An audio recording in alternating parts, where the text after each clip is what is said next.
আব্বাতের সাথে জোরে জোরে আওয়াজ করে পড়ুন, আল্লাহুম্মা সাল্লি আলা। সালাত ও সালাম পেশ করুন।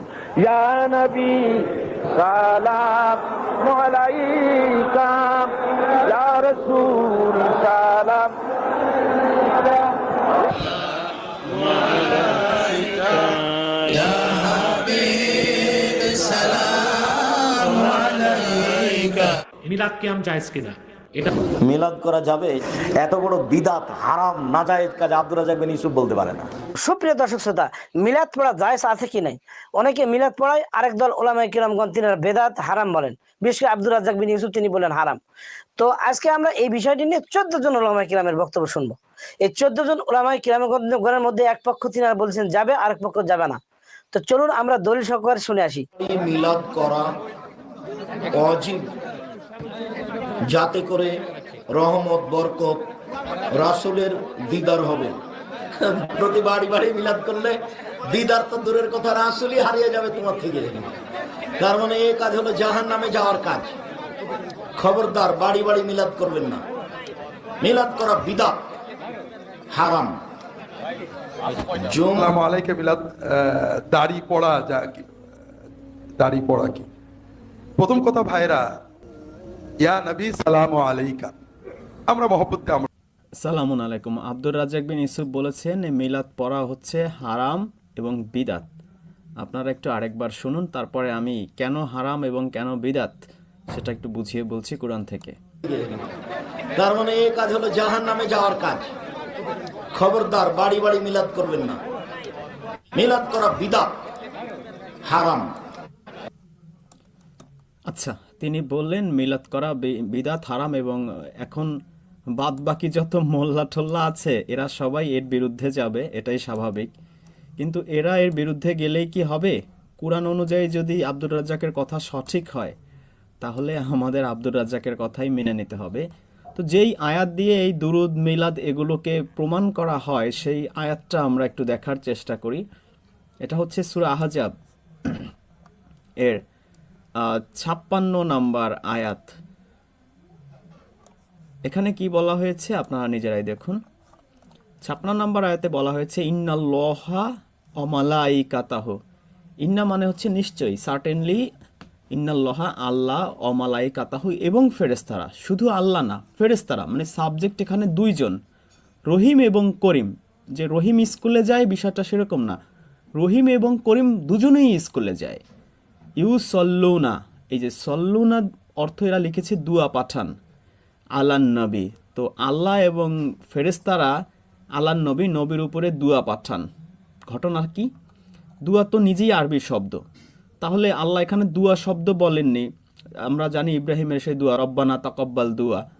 তো এখানে আল্লাহ দুয়া শব্দ বলেননি, তাহলে এরা সল্লুনা অর্থ দুয়া লিখেছে কেন? অনুবাদ কি করেছে? নিশ্চয়ই আল্লাহ ঊর্ধ্ব জগতের ফেরেশতাদের মধ্যে, এটা তিনি ব্র্যাকেটে লিখেছেন। কিন্তু আরবিতে আপনারা দেখতে পাচ্ছেন যে ব্র্যাকেটে কিছু লেখা নাই, ডাইরেক্ট আল্লাহ, সাবজেক্ট দুইজন, আল্লাহ এবং ফেরেশতারা নবীর প্রশংসা করেন।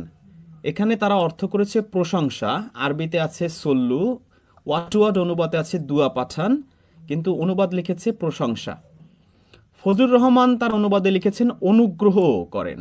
তো এই যে অনুগ্রহ, এই যে আল্লাহ নবীকে অনুগ্রহ করে আর ফেরেশতারা অনুগ্রহ প্রার্থনা করে, তার মানে একই সল্লু এর অর্থ আল্লাহর ক্ষেত্রে লিখেছে, মানে ভাগ করে ফেলেছে। রহিম এবং করিম স্কুলে যায়, এখন ওনারা অনুবাদ করেছে রহিম স্কুলে যায় কিন্তু করিম হচ্ছে বাজারে যায়। বিষয়টা তো তা না, ভার্ব একই, সল্লু।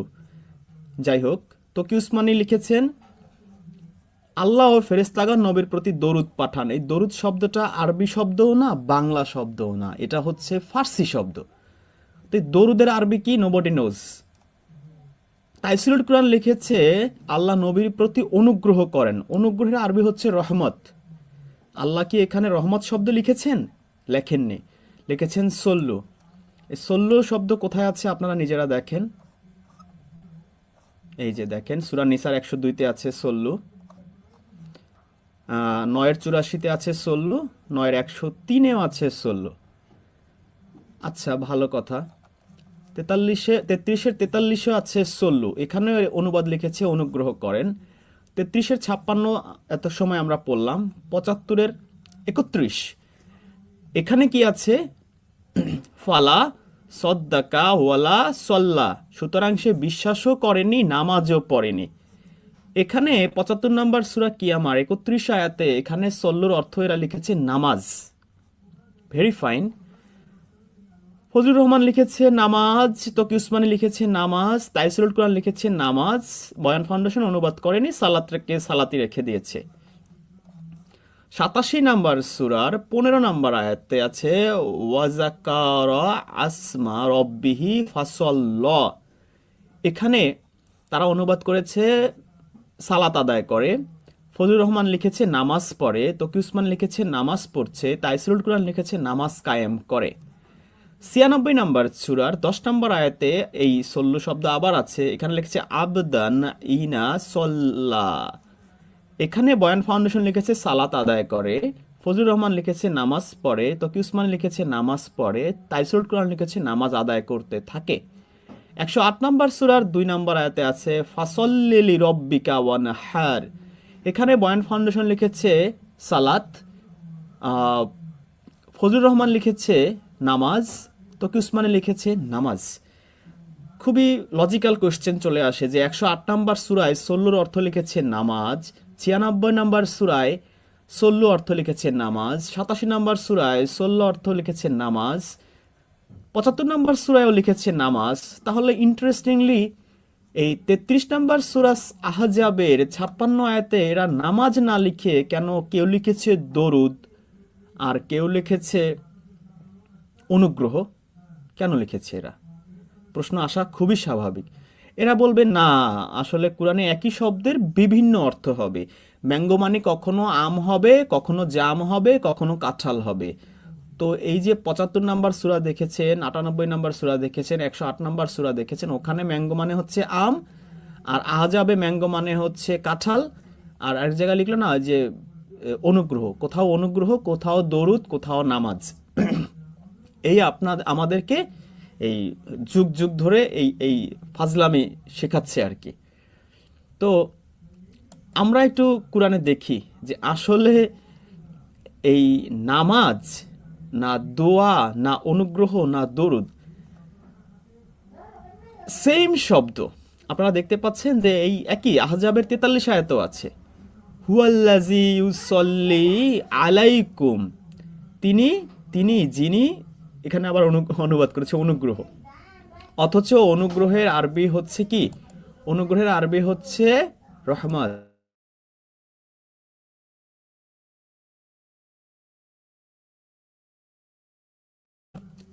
আচ্ছা, তো এরা এই রহমত শব্দ আছে, আমি আপনাদের দেখাতে পারি এই রহমত শব্দ আছে কোরআনে, কিন্তু এরা কোরআন কি আল্লাহ রহমত বলেছেন? তো এরা এখানে লিখেছে অনুগ্রহ।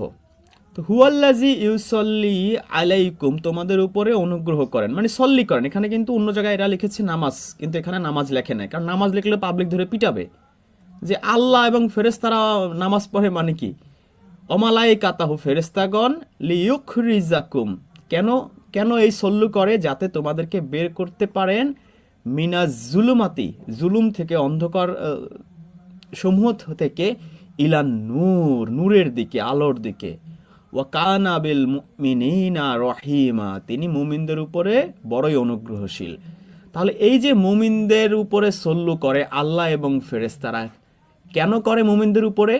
যাতে মুমিনদেরকে অন্ধকার থেকে নূরের দিকে, ইলান নূরের দিকে নিয়ে যেতে পারে। তাহলে এই জিনিসটা কি আসলে? এটা কি নামাজ পড়ে? ফেরেশতারা এবং আল্লাহ মুমিনদের উপরে নামাজ পড়ে? না, নামাজ পড়ে না। এমন কিছু করে যার মাধ্যমে তারা জাহেলিয়াতের অন্ধকার থেকে নূরের দিকে যেতে পারে। সূরা ইব্রাহিম যদি আপনি পড়েন, সূরা ইব্রাহিমের 1 নম্বর আয়াতে আল্লাহ বলছেন যে আলিফ লাম র, এই কিতাব যা আমি তোমার প্রতি নাজিল করেছি, যাতে তুমি মানুষদেরকে তাদের রবের অনুমতিক্রমে অন্ধকার থেকে, এই যে আরবিটা যদি আপনারা দেখেন যে আছে নাসা, মানুষদেরকে মিনাজ জুলুমাতি ইলান নূর, মানুষদেরকে এই জুলুমাতি থেকে ইলান নূরের দিকে নিয়ে যেতে পারে। কেন? মানে কি করা হয়েছে, এই কিতাব পাঠানো হয়েছে, নাজিল করা হয়েছে, যা আমি তোমার প্রতি নাজিল করেছি। তাহলে আমরা এখন উত্তরটা পেয়ে গেলাম যে এই যে আল্লাহ এবং ফেরেশতারা মুমিনদের উপরে যে সল্লু করে, মূল উদ্দেশ্য হচ্ছে যাতে করে মুমিনদেরকে মিনা জুলুমাতি ইলা নূরের দিকে নিয়ে যেতে পারে। কি দিয়ে নিয়ে যেতে পারে সেই উত্তর আমরা পেয়েছি সূরা ইব্রাহিমের 1 নম্বর আয়াতে, সেটা হচ্ছে এই কিতাব। এই যে কুরআন আমরা পড়ি, এই কুরআন যে আল্লাহ নাজিল করেছেন, এই কুরআনের মাধ্যমেই মানুষদেরকে মিনা জুলুমাতি ইলা নূরের দিকে নিয়ে যাওয়া যায়। তো এই জন্যই এই কুরআন, এই কিতাবকে নাজিল করা হয়েছে। তাহলে কোনো আধ্যাত্মিক কোনো ওই হাঙ্কি তাঙ্কি দিয়ে, কোনো ভংচং দিয়ে মানুষদেরকে মিনাজ জুলুমাতি ইলা নূর, জুলুমাত জাহিলিয়াতের অন্ধকার থেকে আলোর দিকে নেওয়া হয় না, এই কিতাবের নূরের মাধ্যমেই নেওয়া হয়। তাহলে আমাদেরকে কি পরিমাণ এরা উল্টাপাল্টা বুঝিয়েছে আপনারা দেখেন। আচ্ছা, এরপরে যদি আপনি সূরা বাকারাতে যান, এখানে 157 নম্বর আয়াতে কি আছে?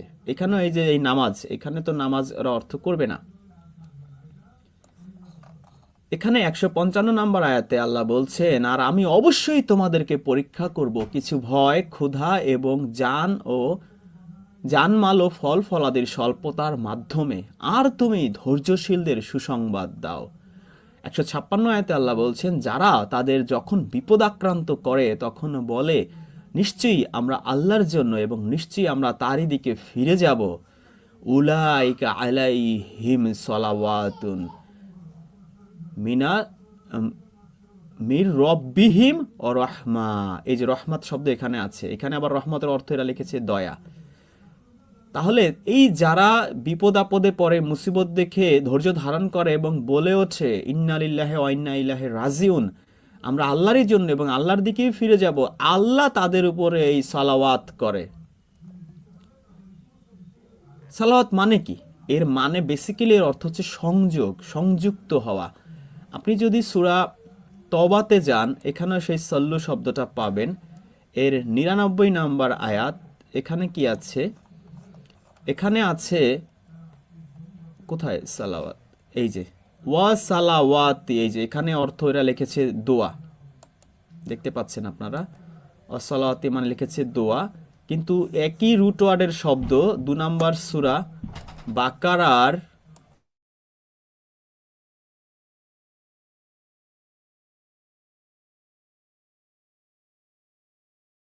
সূরা বাকারার 3 নম্বর আয়াতে এর অর্থ লিখেছে নামাজ, গায়েবের প্রতি ঈমান রাখে।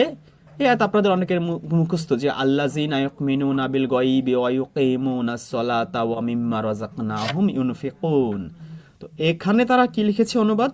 যারা গায়েবের প্রতি ঈমান আনে, নামাজ আদায় করে। এখানে লিখেছে নামাজ। 2 নম্বর সূরা বাকারার 43 আয়াতে লিখেছে কি? ওয়াকিমুস সলাওয়াতান ওয়াতুজ যাকাতা ওয়ারকাউ মা'আর রাকিঈন, আর নামাজ আদায় করো, যাকাত দাও, আর রুকুকারীদের সাথে রুকু করো। 45 নম্বর আয়াতে আছে তোমরা ধৈর্য ও নামাজের মাধ্যমে সাহায্য চাও। 83 নম্বর আয়াতে আছে এখানেও নামাজ। 110 নম্বর আয়াতে আছে এখানেও সালাত, মানে এখানে অর্থ লিখেছে নামাজ। 153 নম্বর আয়াতে এখানে লিখেছি কি? নামাজ। কিন্তু ভেরি ইন্টারেস্টিংলি একই রুট ওয়ার্ডের শব্দ এইখানে লিখেছে যখনই আল্লাহর বিষয় আসছে, এখন আর কেউ নামাজ লেখে নাই। বয়ান ফাউন্ডেশন লিখেছে মাগফিরাত, ফজলুর রহমান লিখেছে করুণা রাশি ও অনুগ্রহ, মুফতি তকি উসমানী লিখেছে বিশেষ করুণা ও দয়া, তাইসিরুল কুরআন লিখেছে অনুগ্রহ করুণা। কেন এই ধান্দাবাজি বাটপাড়িটা করছে? কারণ এখানে যদি নামাজ লেখে যেইভাবে এই সূরা বাকারার আগের আয়াতগুলোতে 153-তে, 110-এ, 83-তে, 45-এ, 43-এ এবং 3 নম্বর আয়াতে সূরা বাকারার, পাবলিক ধরে পিটাবে যে কি আল্লাহ নামাজ পড়ে মানে কি? আল্লাহ কি নামাজ পড়তে পারে? আল্লাহ কিভাবে নামাজ পড়ে? আল্লাহ কি তাশাহুদ পড়ে, কিয়াম করে, রুকু করে, সিজদা করে, আত্তাহিয়াতু পড়ে, দুরূদ শরীফ পড়ে? এটা একটা হাস্যকর বিষয় হয়ে যায় না? এই জন্য এরা এই রুট ওয়ার্ডের শব্দ এখানে বাকি সূরা পরের আয়াত আছে, এই দেখেন 177 নম্বর আয়াত, এই যে সালাত এখানে লিখেছে ঠিকই আবার নামাজ, কিন্তু 157 আয়াতে যেখানে আল্লাহ নিজেকে এই সালাওয়াতের সাথে সংযুক্ত করেছেন সেখানে কিন্তু আর এরাই নামাজ লেখার দুঃসাহস করেনি। একই রুটওয়ার্ড, মানে বিষয়টা এরকম, ম্যাঙ্গো মানে আগের জায়গায় হবে আম, এখানে হবে কাঁঠাল, পরে আবার হবে তরমুজ, মানে যা মন চায় সেইভাবে এরা অনুবাদ করবে, আপনার সেটা মেনে নিতে হবে। বেসিক্যালি কি? বেসিক্যালি হচ্ছে যে আল্লাহ তার সাথে সংযুক্ত হয়। আপনি যদি, আপনাকে আল্লাহ পরীক্ষা করবেন বিপদ আপদ বালা মুসিবত দিয়ে, দুঃখ কষ্ট দিয়ে, আপনি যদি ধৈর্য ধারণ করতে পারেন, তাহলে আল্লাহ কুরআনের মধ্যে দুই জায়গায় বলেছেন, এক জায়গায় বলেছেন যে ইন্নাল্লাহা মাআস সাবিরিন, নিশ্চয়ই আল্লাহ ধৈর্যশীলদের সাথে থাকেন, আর এক জায়গায় বলেছেন ইন্নাল্লাহা ইউহিব্বুস সাবিরিন, নিশ্চয়ই আল্লাহ যারা ধৈর্যশীল তাদেরকে ভালোবাসেন, যাদেরকে ভালোবাসেন, যাদেরকে সাথে থাকেন, তো তাদের সাথে তিনি অটোমেটিক সংযুক্ত হয়ে যান, কানেক্টেড হয়ে যান। যেমনটা কানেক্টেড হয়েছিলেন মুসা নবীর মায়ের সাথে। মুসা নবীর যখন জন্মগ্রহণ করেছিলেন, তখন তার মা, কি একটা মুসিবত, কি একটা বিপদ, কষ্ট, যে আমার সন্তানকে না কখন ফেরাউনের লোকজন এসে ধরে নিয়ে মেরে ফেলে, তিনি তারপরও ধৈর্য ধারণ করেছিলেন। সাথে সাথে আল্লাহ তার সাথে কানেক্টেড হয়ে গেছেন এবং তার কাছে ইলহাম করেছেন, যে মুসার মায়ের কাছে বলেছেন যে তুমি তোমার এই ছেলেকে নিয়ে তুমি দুশ্চিন্তা করো না, যদি বেশি অবস্থা খারাপ হয় তুমি ওকে নদীতে ভাসিয়ে দিও বাক্সে ভরে, Allah will take care of him. এবং তাই হয়েছে। তো আল্লাহ কিভাবে কানেক্টেড হয় তার বাস্তব প্রমাণ আমরা দেখি মুসা নবীর মায়ের ক্ষেত্রে। যদি বিপদ আপদে কষ্টে ধৈর্য ধারণ করা হয়, তো এইভাবেই আল্লাহ কানেক্টেড হয়। আল্লাহ কখনোই সালাত মানে কখনো ওই নামাজ পড়া না, এরা কখনো নামাজ পড়ায়, আবার ওই দেখলেন তো সূরা আহজাবে সেখানে আবার দুরুদ লিখে ফেলছে। তো এটা দুরুদ কি হয়? এই যে সূরা তওবা দেখতে পাচ্ছেন 99 নম্বর আয়াতে, এখানে এরা অনুবাদ কি লিখেছে, আর বেদুইনদের কেউ কেউ আল্লাহ শেষ দিনের প্রতি ঈমান রাখে এবং যা ব্যয় করে তাকে আল্লাহর নিকট নৈকট্য ও রাসূলের দোয়ার উপায় হিসেবে গণ্য করে। মানে এই যে তারা ব্যয় করে, কি ব্যয় করলে কি হবে, টাকা পয়সা দান করলে কি হবে, রাসূল দোয়া করবে তাদের জন্য, আর টাকা পয়সা দান না করলে রাসূল দোয়া করবে না। এটা হইল কোনো কথা? এটা হচ্ছে রাসূল তার সাথে কানেক্টেড হয়ে যাইতেছে। কানেক্টেড হলে কি হবে? সূরা ইব্রাহিমের 1 নম্বর আয়াতে দেখেছেন যে এই কিতাব নাজিল করা হয়েছে যাতে তোমাদেরকে মিনাজ জুলুমাতি ইলান নূর, তোমাদের জাহেলিয়াতের অন্ধকার থেকে নূরের দিকে যেন নিয়ে যেতে পারে। রাসূলের সাথে কানেক্টেড হলে রাসূলের কাছে সেই কিতাব আছে, সেই কিতাবের নূর আছে, সেই কিতাব থেকে তিনি ওহী বলবেন, আয়াত বলবেন। এই আয়াতের মাধ্যমেই সূরা ইব্রাহিমের 1 নম্বর আয়াত তো দেখেছেন আপনারা, এই কিতাবের মাধ্যমে আল্লাহ তাদেরকে জাহেলিয়াতের অন্ধকার থেকে নূরের দিকে নিয়ে যাবেন। 103 নম্বর আয়াতেও দেখেন এখানে আছে সেই সালাত শব্দ, এখানেও আছে। এখানে কি লিখেছে? তাদের সম্পদ থেকে সাদকা নাও, এটা রাসূলকে বলছেন, এর মাধ্যমে তুমি তাদের পবিত্র ও পরিশুদ্ধ করবে। আচ্ছা, এখানে এই যে জাকাত আছে, এখানে আবার জাকাত মানে সেই 2.5% এরা লেখা নাই, এখানে ঠিকই পরিশুদ্ধ লিখছে। আর তাদের জন্য দোয়া করো, নিশ্চয়ই তোমার দোয়া তাদের জন্য প্রশান্তিকর। এখানে আরবিতে দোয়া নাই, দোয়া কিন্তু আরবি শব্দ আপনারা জানেন, কিন্তু এখানে দোয়া শব্দ আল্লাহ ব্যবহার করেননি। এখানে লিখেছেন এই দিন সালাওয়াতাকা, সালাওয়াত শব্দ লিখেছেন, যেটা রুট আর হচ্ছে সালাত, সল্লু আর কি। তাহলে এই যে তুমি তাদের জন্য দোয়া করো না, তুমি তাদের সাথে কানেক্টেড হও, তুমি যে তাদের সাথে কানেক্টেড হও, সংযুক্ত হও, তাদের কাছে প্রশান্তিকর। আপনার এলাকায় এমপি ইলেকশনে দাঁড়িয়েছে একজন, এখন সে যদি আপনার বাড়ি আসে, তাহলে আপনার কাছে কি এটা প্রশান্তিকর হবে না? আপনার সাথে যদি কথা বলে, নিশ্চয়ই প্রশান্তিকর। এখন সেই এমপি ক্যান্ডিডেট যিনি আপনাকে চেনে না, জানে না, আপনিও তাকে চেনেন না, জানেন না, তাহলে তিনি নির্বাচিত হলে কি কি করবেন, কি কি উন্নয়ন করবেন, কি কি ভালো কাজ করবেন, কিছুই তো আপনি জানেন না। তো এসে যদি আপনাকে বলে সমীর উদ্দিন তুমি আমাকে ভোটটা দিলে আমি এলাকার মানুষের জন্য অনেক কিছু করব, তোমার সাথে যে কোনো বিপদ আপদে আমাকে ডাকবা, আমি তোমার পাশে দাঁড়াবো, এটাই তো অনেক শান্তির। তখন কিন্তু ভোটটা দিতে ইচ্ছে করে না, এমপি সাহেব আমাকে চিনে, পার্সোনালি চিনে, আমার সাথে কানেক্টেড হয়েছে, সংযুক্ত হয়েছে, আমার সাথে দেখা করছে এবং বলছে হইলে আমাকে মনে রাখবেন তিনি। এটা প্রশান্তিকর না? অবশ্যই প্রশান্তিকর। তো নবীকেও এই কথাটা বলা হয়েছে, সম্পদ থেকে সাদকা নাও, তাদের এর মাধ্যমে এই যে সম্পদ থেকে তুমি তাদের পবিত্র ও পরিশুদ্ধ করবে। এই যে সম্পদ দান করার মাধ্যমে মানুষের যে জাকাত হয়, সূরা লাইলের 18 নম্বর আয়াতে আছে। তো এই যে এরা তো সেটা হচ্ছে যে 2.5% মাত্র দান করলে হবে সদকা, কিন্তু 2.5% দিলে হবে জাকাত। কিন্তু এই আয়াতে সাদকা জাকাত দুটো শব্দই কিন্তু এখানে আছে, যে সাদাকা দেখতে পাচ্ছেন আয়াতের প্রথমে, সাদাকাতান, এখানে আছে জাকাত। সাদকা জাকাত একই দুটো শব্দই এই আয়াতের মধ্যে আছে।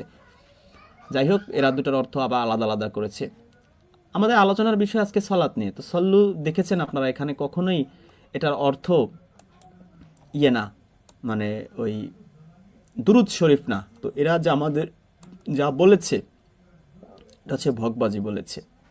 আমি আরেকবার একটু রিক্যাপ করি আপনাদের বোঝার সুবিধার্থে, যে সূরা আহজাবের 56 নম্বর আয়াতে যে সালাতের কথা বলা হয়েছে, তা কোনো তোতা পাখির মতো আওড়ানো দুরুদ বা মিলাদ মাহফিল নয়। এর অর্থ হচ্ছে সংযোগ বা কানেকশন। আচ্ছা, সূরা আহজাবের 43 আয়াত আমরা পড়েছি, সেখানে আমরা দেখেছি যে আল্লাহ এবং ফেরেশতারা মুমিনদের উপরে এই সালাত করে যাতে তাদেরকে মিনাজ জুলুমাতি ইলান নূর, জাহিলিয়াতের অন্ধকার থেকে নূরের দিকে, আলোর দিকে বের করে আনতে পারেন। এখানে মানে এই সূরা আহজাবের 43 আয়াতে আল্লাহ মুমিনদের উপরে সালাত পাঠান। এখন আপনিই বলেন, সালাত মানে কি দুরুদ বা মিলাদ? আল্লাহ কি আমাদের উপরে বা মুমিনদের উপরে এই দুরুদ পড়ে? নিশ্চয়ই পড়ে না। এখানে সালাত অর্থ হচ্ছে সংযোগ বা কানেকশন, কানেক্টেড হয়। কানেক্টেড হয়ে কি করবে? কানেক্টেড হয়ে ওই যে কুরআন, এই যে কিতাব সূরা ইব্রাহিমের 1 নম্বর আয়াতে আমরা দেখলাম, সেটাই দিবেন। সূরা আহজাবের 56 আয়াতে আল্লাহ ফেরেশতারা নবীর প্রতি সালাত প্রেরণ করেন, তার মানে কানেক্টেড হন। কানেক্টেড হয়ে তো তাকে ওহী দিবেন, একই শব্দ ব্যবহার করা হয়েছে এবং তাকে পূর্ণরূপে মেনে নিতে বলা হয়েছে।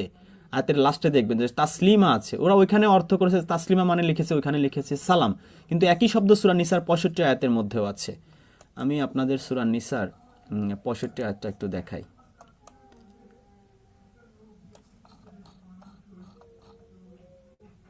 এই দেখেন সূরা নিসার 65 আয়াতে দেখেন, একেবারে লাস্টে আছে, দেখেন ওয়ায়ুসাল্লিমু তাসলিমা। এখানে অর্থ কি লিখেছে? তাসলিমা মানে হচ্ছে পূর্ণ সমর্পণ। ওয়ায়ুসাল্লিমু, তারা আত্মসমর্পণ করবে। তাহলে তোমার রবের কসম, তারা মুমিন হবে না যতক্ষণ না তাদের মধ্যে সৃষ্ট বিবাদের ব্যাপারে তোমাকে বিচারক নির্ধারণ করে, অতঃপর তুমি যে ফয়সালা দেবে সে ব্যাপারে নিজেদের অন্তরে কোনো দ্বিধা অনুভব না করে এবং পূর্ণ সম্মতিতে মেনে নেয়। ওয়ায়ুসাল্লিমু তাসলিমা। এখন আপনারা বলতে পারেন যে এই যে নবী যে বিচারক হিসেবে মেনে নেওয়ার পরে যে ফয়সালা দিবে সেই ফয়সালাগুলাই মনে হয় হাদিস। না, নবীকে আবার এই একই সূরার দেখেন 105 নম্বর আয়াতে বলে দিছে তিনি কিভাবে ফয়সালা করবেন। আল্লাহ বলেছেন, নিশ্চয়ই আমি তোমার প্রতি যথাযথভাবে কিতাব নাজিল করেছি। কেন? যাতে তুমি মানুষের মধ্যে ফয়সালা করো সে অনুযায়ী যে আল্লাহ তোমাকে দেখিয়েছেন। তাহলে এই যে ফয়সালা করবেন কিভাবে? এই যে তোমার প্রতি যে যথাযথভাবে কিতাব নাজিল করেছে সেই যথাযথভাবে নাজিলকৃত কিতাবের মাধ্যমে আল্লাহ তাকে ফয়সালা করতে বলেছেন। মানে মন মতো ফয়সালা করতে, বুখারী তিরমিজি দিয়ে ফয়সালা করতে বলেন নাই। আপনি যদি সূরা মায়েদাতে যান সেখানেও একই কথা আবার খুঁজে পাবেন। আর আমি 48 নম্বর আয়াতে, আর আমি তোমার প্রতি কিতাব নাজিল করেছি যথাযথভাবে এর পূর্বের কিতাবের সত্যায়নকারী ও এর উপর তদারককারী রূপে। সুতরাং আল্লাহ যা নাজিল করেছেন তুমি তার মাধ্যমে ফয়সালা করো। আবার শোনেন, আল্লাহ যা নাজিল করেছেন তুমি তার মাধ্যমে ফয়সালা করো। কি নাজিল করেছেন? যথাযথভাবে কিতাব নাজিল করেছি। তাহলে রাসূল কি ফয়সালা কিভাবে করবেন? এই যথাযথভাবে যে নাজিলকৃত কিতাব তার মাধ্যমে ফয়সালা করলে এটা মুমিনদেরকে বলা হয়েছে তোমরা তা কি করো? আসাল্লিমু তাসলিমা, তোমরা পূর্ণ সম্মতিতে এই ফয়সালা মেনে নেবে, অন্তরে কোনো দ্বিধা রাখবে না। কিন্তু এই সূরা আহজাবে এরা কি বাটপাড়িটা করছে দেখেন, 56 আয়াতের লাস্টে লিখেছে কি, এখানে যে আছে এই যে ওয়ায়ুসাল্লিমু তাসলিমা, এখানে ওয়াসাল্লিমুর অর্থ লিখেছে তোমরা সালাম জানাও, তাসলিমা অর্থ লিখেছে সালাম মানে অতি উত্তম সালাম দাও। দেখেন বাটপাড়ি কাকে বলে, কত প্রকার কি কি, একই শব্দ মানে দুটো শব্দ। ওয়াসাল্লিমু তাসলিমা সূরা নিসার 65-তে আছে, ওইখানে লিখেছে পূর্ণ সম্মতিতে মেনে নাও, আর এখানে লিখেছে তোমরা তাকে সালাম দাও। হইল? মানে এটা কোনো কথা হইল? একই শব্দ, দুই জায়গায় এরা অনুবাদ দুই রকম করছে। এরপরও যদি আমরা ধরে নেই যে ঠিক আছে আল্লাহ এবং ফেরেশতা নবীর প্রতি দুরূদ পাঠায়, তোমরাও দুরূদ পাঠাও, মানে কি? আমরা দুরূদ পাঠাতে আল্লাহ বলছে, তো আমরা দুরূদ পাঠাবো মানে কি? ইয়া নবী সালাম আলাইকা, এটা বলবো, তাই তো? এটা তো তাই বলে যে দুরূদ পাঠাও মানে হচ্ছে তুমি দুরূদ শরীফ পড়বা। ঠিক আছে, তাহলে আমি দুরূদ শরীফ পড়বো, কি দুরূদ শরীফে কি বলবো? আল্লাহুম্মা সাল্লি আলা মুহাম্মদ, আল্লাহ তুমি নবীর উপরে সাল্লি আলা করো।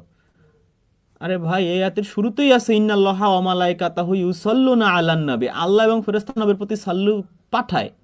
তো আল্লাহ এবং ফেরেশতারা তো নবীর প্রতি সাল্লু পাঠাচ্ছেই, তো আপনি আবার আল্লাহকে অর্ডার দিচ্ছেন যে আল্লাহুম্মা সাল্লি আলা মুহাম্মদ, আল্লাহ তুমি নবীর উপরে সাল্লু করো, মানে কি? আল্লাহ যেখানে আয়াতের প্রথমেই বলছে আমি আর ফেরেশতারা পাঠাই, আমি আবার আল্লাহকে অর্ডার দিচ্ছি আল্লাহ তুমি আল্লাহুম্মা সাল্লি আলা মুহাম্মদ, নবীর উপরে সাল্লু করো। এটা হাস্যকর, এটা এবং পাগলামি। আমি সহজভাবে বুঝাই। ধরেন আল্লাহ বলছে আল্লাহ এবং ফেরেশতারা নবীর কাছে আম পাঠায়, তোমরাও নবীর কাছে আম পাঠাও। এখন আমরা আম না পাঠায় কি করতেছি, আমরা আবার আল্লাহকে বলতেছি আল্লাহ আল্লাহুম্মা সাল্লি আলা আম, আল্লাহ তুমি নবীর উপরে আম পাঠাও। এটা কেমন হইলো? আর আল্লাহ তো বলবে কি, আরে পাগল, আমি তো আয়াতের শুরুতেই বললাম যে আমি আর ফেরেশতারা নবীর কাছে আম পাঠাইতেছি, তোরা পাঠা, তোদের বাড়ির গাছে যেগুলো আছে আশেপাশে সেখান থেকে পাঠা বা বাজার থেকে কিনে এনে পাঠা। তোরা না পাঠায় আমাকে আবার উল্টো অর্ডার দিচ্ছিস আল্লাহুম্মা সাল্লি আলা মুহাম্মদ, আল্লাহ নবীর উপরে আম পাঠাও। এটা কি পাগলামি না? তো এই পাগলামি আমরা এই শত শত বছর ধরে করে আসছি এবং আরো কত বছর করব আমরা জানি না। তো সূরা আরাফের একটা আয়াত আপনারা দেখতে পারেন যেখানে আল্লাহ আসলে নবীর প্রতি যে আম পাঠাইতে বলছে না দরুদ পাঠাইতে বলছে। সূরা আরাফের 157 আয়াতে দেখেন,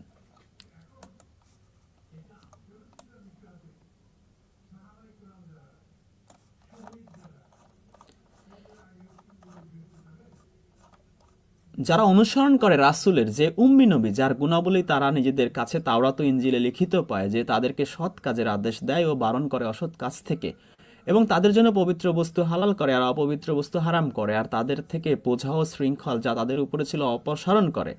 সুতরাং যারা তার প্রতি ঈমান আনে, তাকে সম্মান করে, তাকে সাহায্য করে এবং তার সাথে যে নূর নাজিল করা হয়েছে তা অনুসরণ করে, তারাই সফল কাম। তাহলে এই যে এখানে অনেকে বলে যে ওইখানে নবীর প্রতি আলাদা সম্মান করতে হবে, মানে ওই যে ইয়া নবী সালাম আলাইকা, সেই সম্মানের কথা আলাদাভাবেই আল্লাহ সূরা আরাফের 157 আয়াতে বলে দিয়েছেন। এখানে এই সম্মান আরবি ওই অসাল্লিমু তাসলিমান, এখানে কি আছে দেখেন, ও আজ্জারুহু মানে হচ্ছে সম্মান করতে বলছে। আর সাহায্য করা কি, এই ওয়া নাসারুন, এই সূরা নাসর নামে একটা সূরা আছে সাহায্য করা, ওয়া নাসারু, নবীকে সম্মান করতে বলছে ওয়া আজ্জারুহু, আর সাহায্য করতে বলছে ওয়া নাসারুহু। এটা আমরা এখানে দেখতে পেলাম যে নবীকে সম্মান এবং সাহায্য করা সেটার আলাদা আয়াতের মধ্যে আছে। ওই আয়াতে সম্মান, সাহায্য, দুরূদ কিছুই ওইখানে সূরা আহজাবের 56 আয়াতে বোঝায় না। তো এই সম্মান দেখলেন এখানে এই আয়াতটা অনুসরণ করলে কিন্তু আমাদের মানে আর হাদিস এগুলো আর থাকেও না। দেখেন যারা তার প্রতি ঈমান আনে, তাকে সম্মান করে, তাকে সাহায্য করে, এবার অনুসরণ করার কথা কি বলা হয়েছে, এবং তার সাথে যে নূর নাজিল করা হয়েছে তা অনুসরণ করে। এই যে নবী কেমনে খায়, কেমনে ঘুমায়, কেমনে লাউ খায় না, খেজুর খায় না, কি টুপি পরে, কেনা জুব্বা পরে, এগুলো বলে নাই। আল্লাহ বলছে তার সাথে যে নূর নাজিল করা হয়েছে তা অনুসরণ করে, তারাই সফল কাম। আর আমরা কি করি, তার সাথে যে নূর নাজিল করা হয়েছে সেটা আমরা মনে করি বুখারী তিরমিজি। তো বুখারী তিরমিজিকে তার সাথে নাজিল করা হয়েছে এই আয়াতে আছে, তাওরাত ইনজিলের কথাও আছে। তো এই হচ্ছে আর কি আমাদের অবস্থা, আমরা কোরআন পড়বো না। আচ্ছা, নবীকে সাহায্য সহযোগিতার আরেকটা আয়াত আমি আপনাদের দেখাই, সেটা হচ্ছে 48 নম্বর সূরা ফাতির 9 নম্বর আয়াত। এখানে দেখেন কি আছে, যাতে তোমরা আল্লাহ ও তার রাসূলের উপর ঈমান আনো, তাকে সাহায্য ও সম্মান করো। দেখেছেন এখানে আছে যে ওয়াতু আজিরুহু, একই শব্দ, আর কি ওয়াতু ওয়াক্কিরুহু, তাকে সম্মান করো। সম্মান এবং সাহায্যের আরেকটা আয়াত আপনারা দেখলেন। এখন এই সম্মান করা, সাহায্য করা মানে কি মিলাদ পড়া? আমরা কি নবীকে সম্মান আর সাহায্য করি, এটা কি মিলাদ যে পড়ি, দুরূদ যে পড়ি, এটা কি সাহায্য হইল না সম্মান হইল? আমি ঠিক জানি না। আচ্ছা, আমরা একটা ইন্টারেস্টিং সূরা দেখি, সূরা ফুরকান আয়াত 30। এখানে কি বলা আছে দেখেন, রাসূল বলবে, হে আমার রব, নিশ্চয়ই আমার এই কওম এই কুরআনকে ফেলে রেখেছিল, পরিত্যাজ্য গণ্য করেছিল, পরিত্যাগ করেছিল। তো এই রাসূল, হাসরের মাঠে রাসূল কত মানুষের সুপারিশ করে জাহাজে ভরে জান্নাতে নিয়ে যাবে, কিন্তু তিনি যে এই অভিযোগটা করবেন সেটা আমাদের অনেকের মাথায় থাকে না। এই কুরআনকে পরিত্যাজ্য করেছিল। তো যারা আজকে এই মিলাদ নিয়ে মারামারি করছেন তারা আসলে কুরআনকে পরিত্যাজ্য করছেন। নবীর অভিযোগ হবে কুরআন মানা না মানা নিয়ে, মিলাদ পড়া না পড়া নিয়ে নয়। আচ্ছা, এখন এই যে হুজুররা, এই যে ধর্ম ব্যবসায়ীরা, এরা এই যে নবীর মৃত্যুর পরে 200, 250, 300 বছর পরে তার নামে লিখিত এই যে হাজার হাজার লক্ষ লক্ষ হাদিস দিয়ে, কখনো হানাফি, কখনো শাফি, কখনো মালিকি, কখনো হামলি, শিয়া, সুন্নি, ইবাদি, তাবলিগি, জামাতি, হেফাজতি, এই যে শত শত দল উপদল বানিয়েছেন, এই দল উপদল বানিয়ে তারা যে দিনটাকে খণ্ড বিখণ্ড করেছেন, এক কোরআনকে আঁকড়ে ধরতে পারেন না, কোরআনকে পরিত্যাজ্য ঘোষণা করে এই যে লক্ষ লক্ষ হাদিস এর সাগরে ডুবে আছেন, তাদের ব্যাপারে কোরআন কি বলেছে? তাদের ব্যাপারে কোরআন যা বলেছে সেটা আপনি পাবেন সূরা রুমের 32 নম্বর আয়াতে। আল্লাহ বলেছেন, যারা নিজেদের দিনকে বিভক্ত করেছে, বিভেদ সৃষ্টি করেছে, খণ্ড খণ্ড করে ফেলেছে এবং বিভিন্ন দলে বিভক্ত হয়েছে, তাদের অন্তর্ভুক্ত হয়েও না। প্রত্যেক দলই নিজেদের মতবাদ নিয়ে আনন্দিত, উল্লসিত, উৎফুল্ল। এই যে জামাতি, তাবলিগি, হেফাজতি, চরমনায়, সুরেশ্বরী, ভান্ডারি, দেওয়ানবাগি, রাজারবাগি বলেন, শিয়া, সুন্নি, সালাফি, হানাফি, মাঝহাবি, লামাঝহাবি, যত যাই বলেন না কেন আপনি, এই প্রত্যেকে কিন্তু আপন আপন দল নিয়ে, আপন আপন মতবাদ নিয়ে, মতাদর্শ নিয়ে তারা হচ্ছে উল্লসিত। তো এই দিনকে খণ্ড খণ্ড করার কতটা ভালো সেটা আপনি পাবেন সূরা আরাফের, সূরা আরাফ এটা না, সূরা আনাম 159 নম্বর আয়াতে।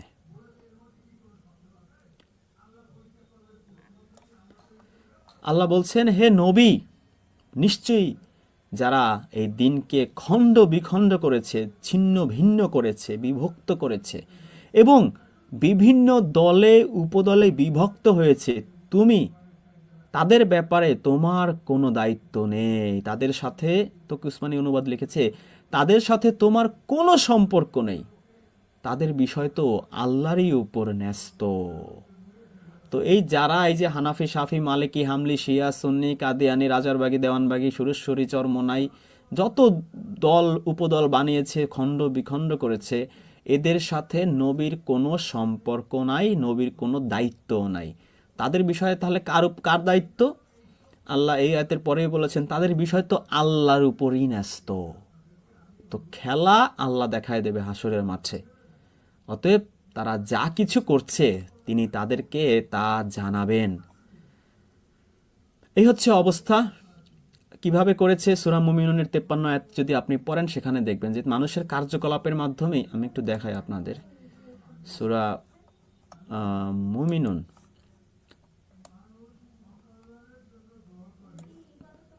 কি লিখেছে এখানে, কিন্তু তারা নিজেদের মধ্যে বিবাদ বিসম্বাদে লিপ্ত হয়ে তাদের দিনকে বহু খণ্ডে বিভক্ত করে ফেলল।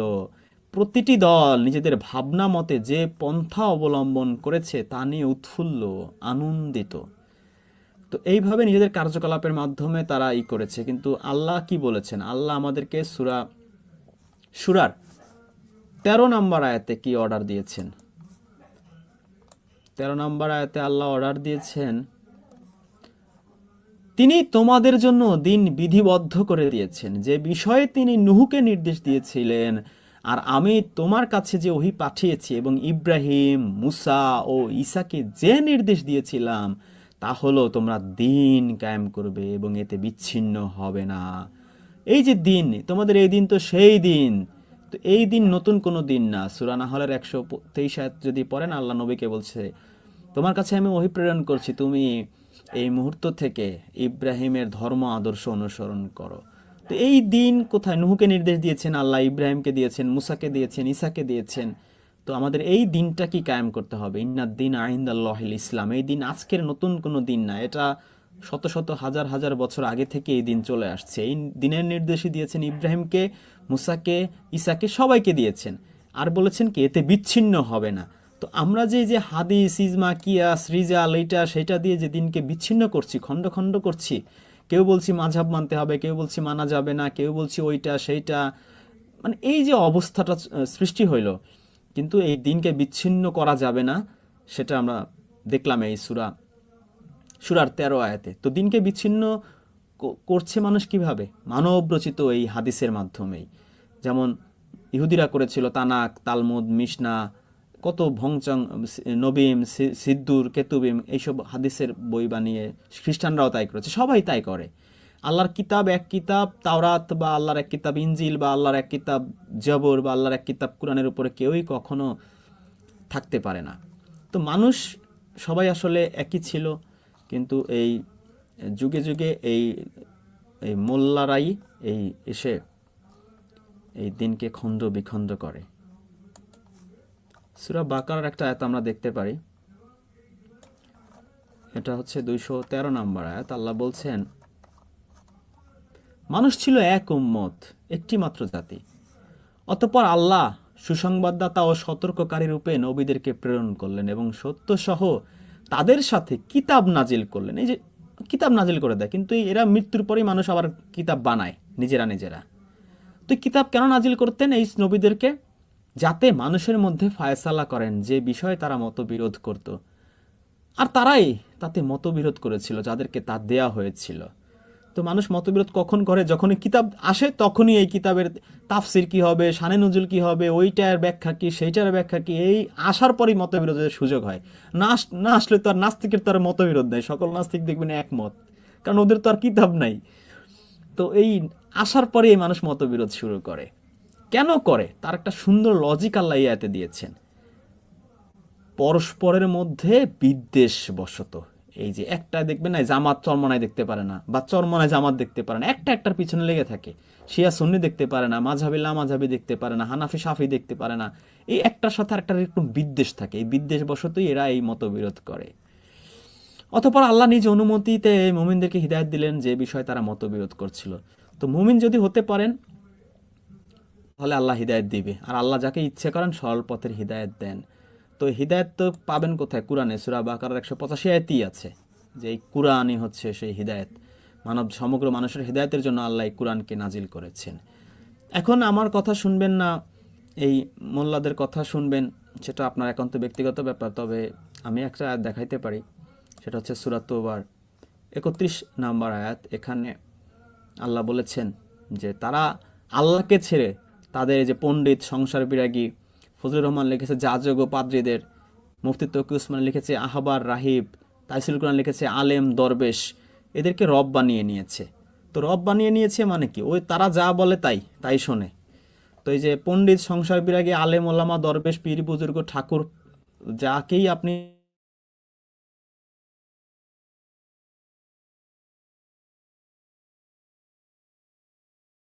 এদেরকে নেতা মানবেন, ইমাম মানবেন, আলেম ওলামা, মুরব্বী, পীর বুজুর্গ মানবেন। সূরা আহজাবের যেখান থেকে আমরা শুরু করেছি তার 67 নম্বর আয়াতে কি আছে দেখেন।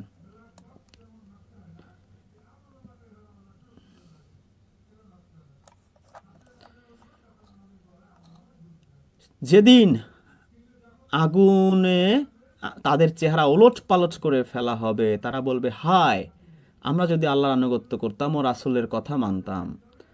আগুনে যেদিন তাদের মুখ উপুর করে দেয়া হবে, সেদিন তারা বলবে, হায় আমরা যদি আল্লাহকে মানতাম ও রাসূলকে মানতাম। 67 আয়াতে বলছে, তারা আরো বলবে, হে আমাদের রব, আমাদের নেতাদের ও বড়দের কথা মেনে চলেছিলাম, কিন্তু তারাই আমাদেরকে বিপদগামী করেছে। এই যে নেতাকে আরবিতে আপনারা কি বলেন? ইমাম বলেন। তো এই যে ইমাম বলেন, নেতা বলেন, আর এই যে বড় বা মুরব্বী, এই যে মুরব্বী বা পীর মানেও মুরব্বী, পীর মুরব্বী বড়। তো এই যে মুরব্বীদের কথা শোনেন, পীরদের কথা শোনেন, ইমাম আলেম ওলামাদের কথা শোনেন, তো হাসরের মাঠে বলবেন যে এরাই আমাদেরকে পথভ্রষ্ট করেছিল। হে আমাদের রব, আপনি তাদেরকে দ্বিগুণ আযাব দিন এবং তাদেরকে বেশি করে লানত করুন।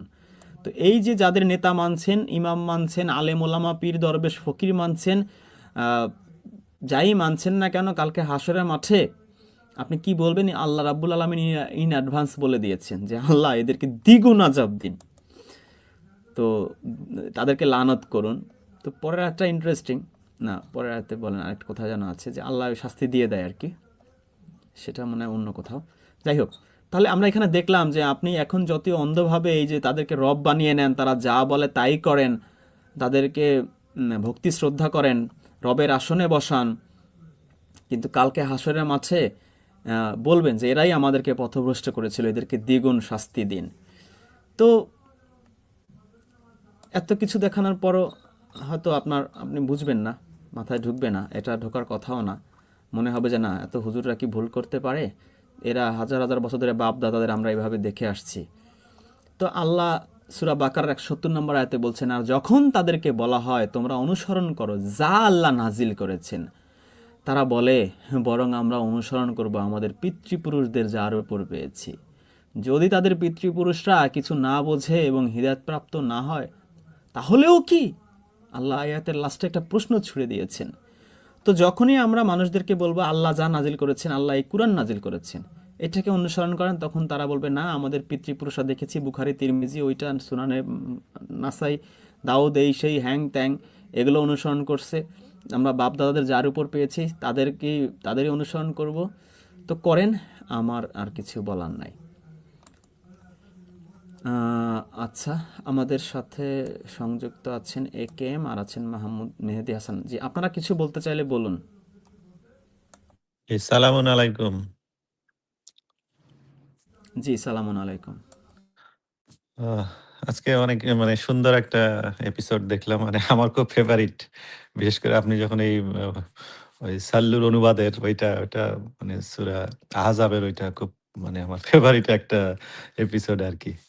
তো এটা দেখতেছিলাম, আর এত চমৎকার অসংখ্য আপনি রেফারেন্স দিছেন। তো এখান থেকে যে দরুদের যে আরবি, সেটা কিন্তু আমরা জানি না, যে দরুদ দরুদ পড়ো হুজুরা শুধু বলে। তো সেটা দিয়ে তারা আসলে কি বুঝায়, এবং অনুবাদের যে জালিয়াতি, সেটা এখন দিবালোকের মতো স্পষ্ট। আর বিশেষ করে আহলে হাদিস যে ধর্মটা এখন চলতেছে বাংলাদেশে, এই আহলে হাদিস ধর্মের মূল ভিত্তি কিন্তু একটা হাদিসের উপর ভিত্তি করে। সেটা কি?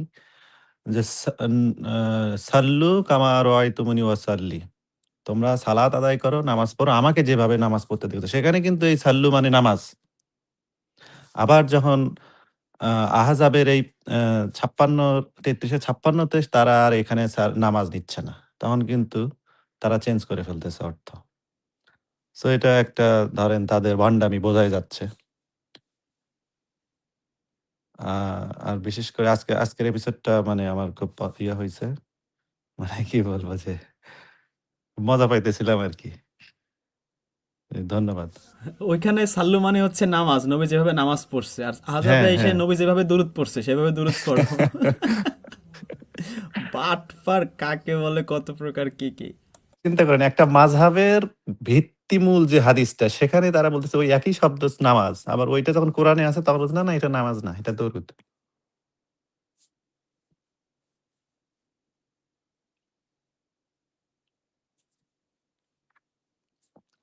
আজকে আপনার আরেকটা যুক্তি আমাদের খুব ভালো, আমি জানি না সবাই খেয়াল করছে কিনা।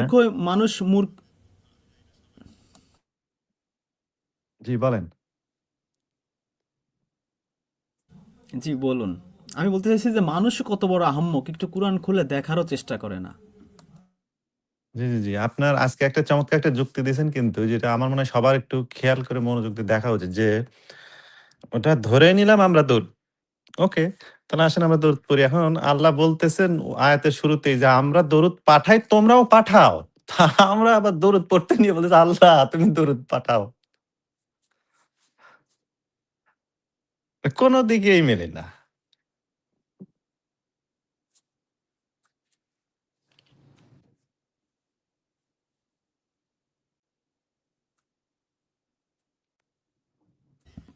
আল্লাহকে পাল্টা অর্ডার দিচ্ছি আমরা।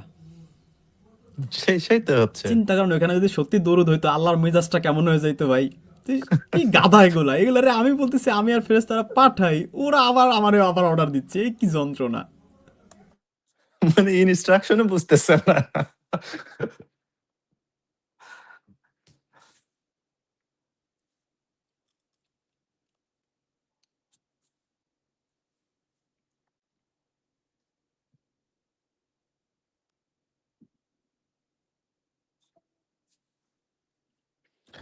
আজকে আরেকটা যে আয়াত দিলেন, ওইটাও আমার মনে হয় আজকে আমাদের জন্য, আমরা যারা চেষ্টা করছি কোরআন ফলো করার, ওটা কিন্তু খুবই গুরুত্বপূর্ণ একটা আয়াত দিছেন। আমি তো ভুলে গেলাম। ওই যে সূরা আনামের বা আনাম অথবা মায়েদার ১০০ কত বলে না, যেখানে অনুসরণ করতে হবে, সেখানে কিন্তু কিতাব, আর তার আগে নবীকে সম্মান এবং তাকে যে ইয়ে করতে হবে, সেটার ওই আয়াতটা আমার মনে হয় ওইটা একটু ক্লিয়ার করে দিলে সবার জন্য আরো। আরাফের 157। জি, জি, জি। ওই যে আরাফের 157। জি, জি, যেখানে ওইটা এত হ্যাঁ, গুরুত্বপূর্ণ, আরাফের কারণ 157।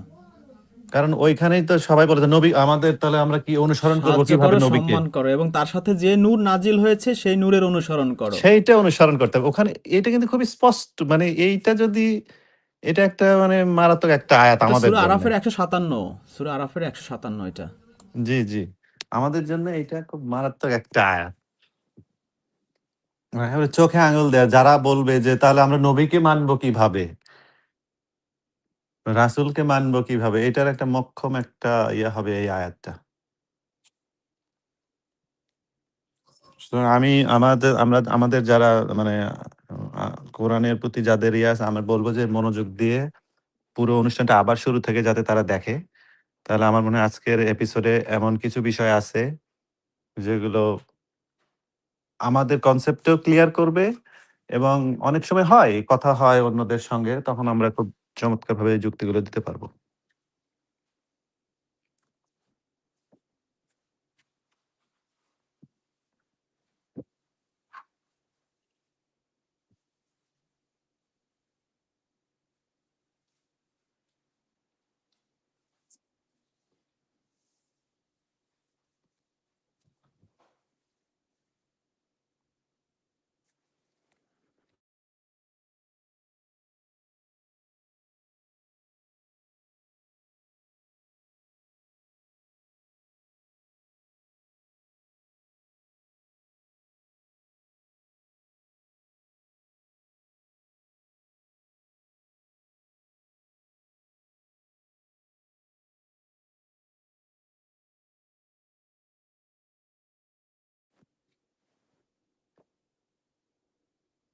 আমি কি শুনতেছি না নাকি কেউ কিছু বলতেছে না?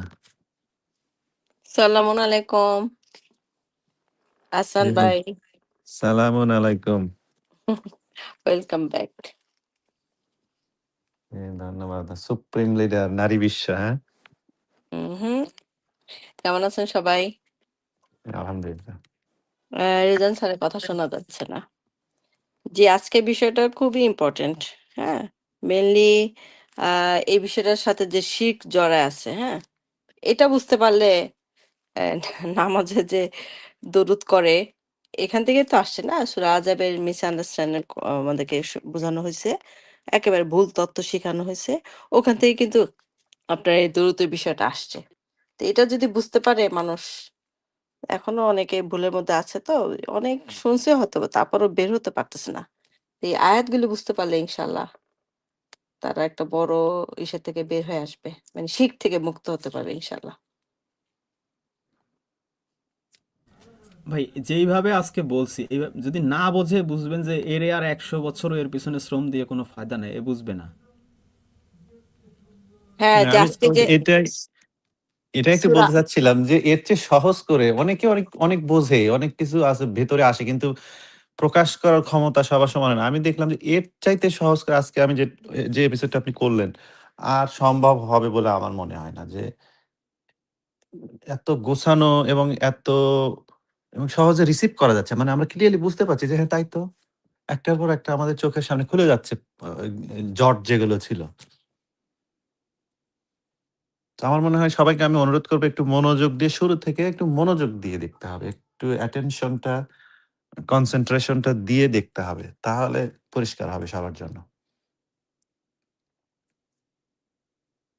মানে পৃথিবীতে এমন গ্রামার পৃথিবীতে নাই যে একটা শব্দ ভেঙে ২ টা সাবজেক্টকে ২ অর্থে লাগায় দেয় একটা ভার্বকে। সূরা আহজাব ছাড়া আর মনে হয় পৃথিবীতে নাই। আমি কোথাও পাই নাই।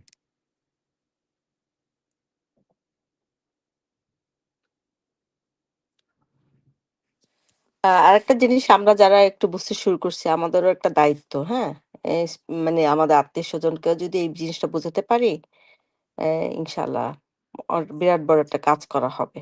কারণ এখান থেকেই তো নামাজের সূত্র, নামাজের মধ্যে দরুদ ঢুকানো। তো ওখান থেকে মানে ১ম এ হয়তো নামাজ পড়লে নিতে পারবে না। কিন্তু দরুদ থেকে বের করতে পারলে দেখবেন আস্তে, আস্তে বুঝতে শুরু করবে ইনশাআল্লাহ।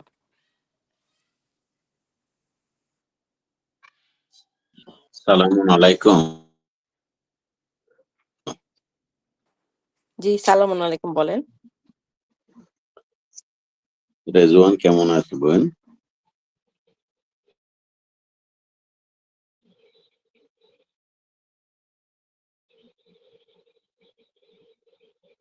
ভাই কি রেজন বোন বললেন না ভাই বললেন বুঝতে আলাইকুম। পারলাম না।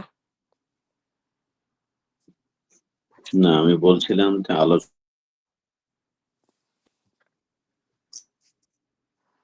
যেমন গতকালকার আলোচনার বিষয়বস্তু ছিল বোধহয় মেহেরাজের উপরে।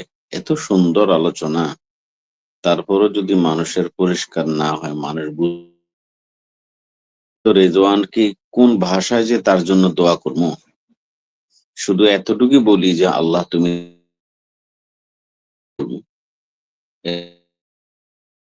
নিখুঁত আলোচনা, মাশা আল্লাহ, আল্লাহ তার উপর রহম করুক, এতটুকুই বলবো। এবং আমি এত সুন্দর আলোচনা, মাশা আল্লাহ।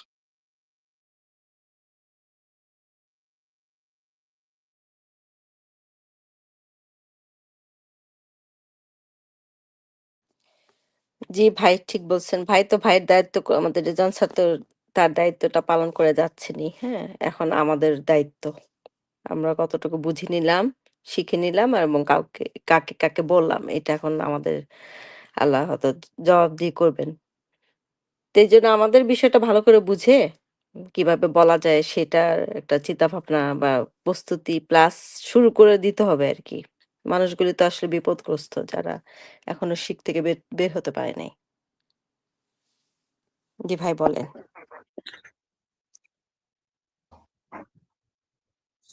সালামুন আলাইকুম। জি, আরো অনেক কয়েকজনকে দেখতেছি। আরো যদি আপনাদের কিছু বলার থাকে, প্রশ্ন থাকে বলতে পারেন। সবাই চুপ করে আছে। সালামুন আলাইকুম, শোনা যাচ্ছে স্যার? জি, জি, আমরা শুনছি। হ্যালো। আজকে আজকে সালাতের উপরে স্যার যে আলোচনা করছে একেবারে নিখুঁত। আসলে এটা, তারপরেও দেখেন, খুব দুঃখ হচ্ছে এখানে কিছু লোক আসে, কোরআনের ওয়ার্ড টু ওয়ার্ড আলোচনা হচ্ছে, সেখানে ওনারা বিভিন্ন বিভ্রান্তকর প্রশ্ন করে অনেক সময় দেখি।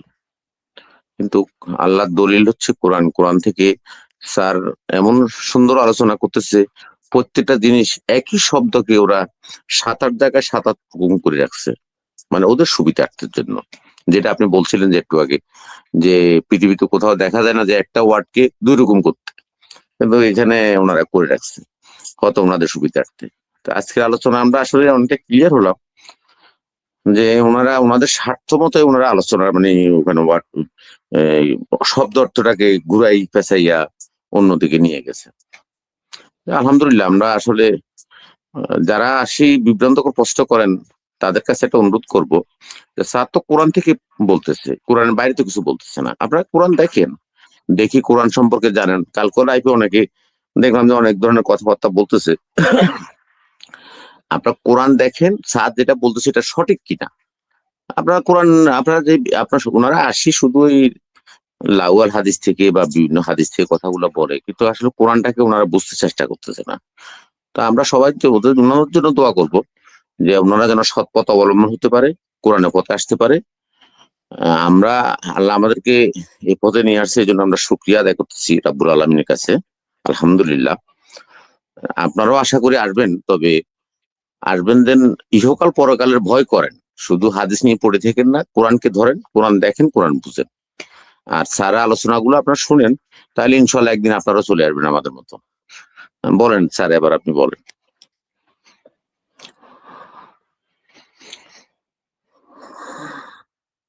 আমাদের আসসালামু আলাইকুম আসমা আপু।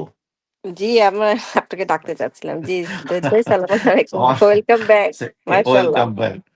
ইহসান ভাই, আসমা আপু, আর বস তো আছে, রেজন বস। সবাইকে সালাম আলাইকুম। জি আমাদের তো একটু প্রতিবাদী কণ্ঠে কিছু একটা বলেন আমাদেরকে। আমি কি বলবো আপু, এখানে যে সব বস আছে বুঝছেন, আপনি আছেন, রেজন বস আছে, তারপরে এজন ভাই আছে। আমি আর কি বলবো, ওই একটা কথাই বলবো যে বাংলা একটা কথা আছে না, যে খালাম না ছুলাম না লাগলো ভালো, বুঝছেন। তো এরা আসলে এই যারা এই এই সব হুজুর, ইভেন ইনক্লুডিং যারা এই যে নামাজ পড়ে, এরা কোনোদিনও পড়ে দেখে না, বুঝছেন, যে ওর ভিতরে কি লেখা আছে। কোনোদিনও পড়ে দেখে না। এদের ওই পাগলের মতো, সে খালাম না ছুলাম না লাগলো ভালো, বুঝছেন। এর ভিতরে যে কি আছে একটু পড়ে দেখে না। এটা পড়াশোনা করে যদি একটু দেখতো তাহলে আর এই বিভ্রান্ত হইতো না। বস ট্রাই করে যাচ্ছে, আমরাও শিখতেছি। দেখা যাক কি হয়, আল্লাহ ভরসা। ওইটাই তো ভাই। সালামুন আলাইকুম। সালামুন আলাইকুম। সরি, আমি ভুল করে ঢুকে না, পড়ছি আপনাদের শেষ না কথা একটু শেষ করে তহিদ বলি। ভাইকে একটু বলে আসতেছি আপনার কাছে। যে তহিদ ভাই যেটা বলল যে আসলেই মেইন হচ্ছে যে স্যারের কাজ তো স্যার করেই যাচ্ছেন। আলহামদুলিল্লাহ অনেক প্রায় ৩ বছরের উপরে উনি কাজ করে যাচ্ছেন। এখন আমাদের কিন্তু দায়িত্ব চলে আসছে। হ্যাঁ? আমরা তো জেনে গেছি। এখন আমরা কি করতে পারি? ভূমিকা কিভাবে পালন করতে পারি? জি ভাই কেউ একজন সালাম দিছেন। জি, সালামুন আলাইকুম বলেন। হ্যালো, সালামুন সালামুন আলাইকুম। আলাইকুম।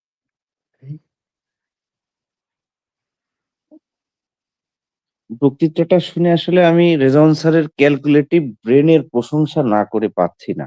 হ্যাঁ, যে এই যে কোরআনটা যে আসলে একটা নূর, সত্য মিথ্যার পার্থক্যকারী, সেটা মনে হচ্ছে যে রেজাউল স্যারের আলোচনার মাধ্যম দিয়ে আল্লাহ আমাদেরকে বোঝাই দিয়েছে। তো একটা জিনিস ভাবছি যে এত স্কলার, এত মৌলানা, এত মুফতি, মানে বড় বড় ফ্যান ফলোয়ার, কারোর চোখেই বাঁধলো না যে এই যে অর্থর বিকৃতি করে যে যুগ যুগ ধরে এই মুসলমান উম্মাকে একেবারে যে মানে নিঃশেষ করে দিয়েছে, এই জিনিসটা কারোর চোখে বাঁধলো না। আর সালাত নিয়ে যে লেকচারটা আজকে শুনেছি, এজ এ মুসলিম হিসাবে কে কি করবে সেটা জানি না, আমি এই সিদ্ধান্তে উপনীত হয়েছি যে পৃথিবীর সমস্ত সম্পদ যদি এক হাতে আমাকে দেওয়া হয়, বিনিময়ে 2 রাকাত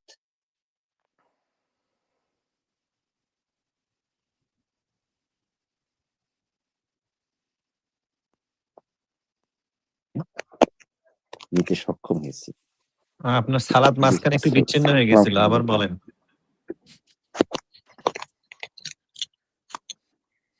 ভাই আপনার সালাদ মাঝখানে বিচ্ছিন্ন হয়ে গেছিল, আপনি আবার বলেন।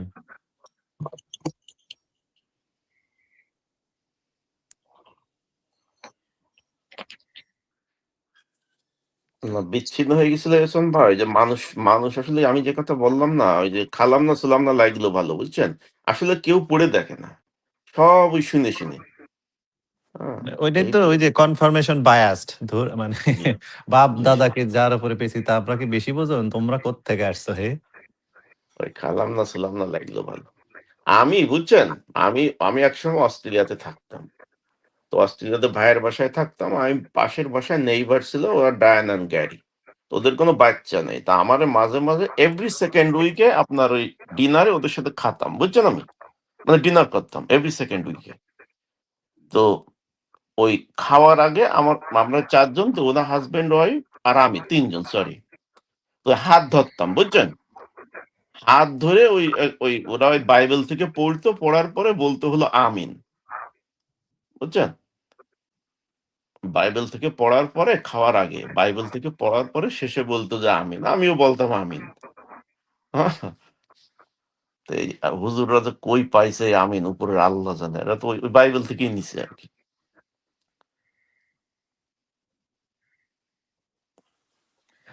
আমিন শব্দে তো আমিন মানে নাকি কবুল করে, আবার আমিন মানে বিশ্বস্ত।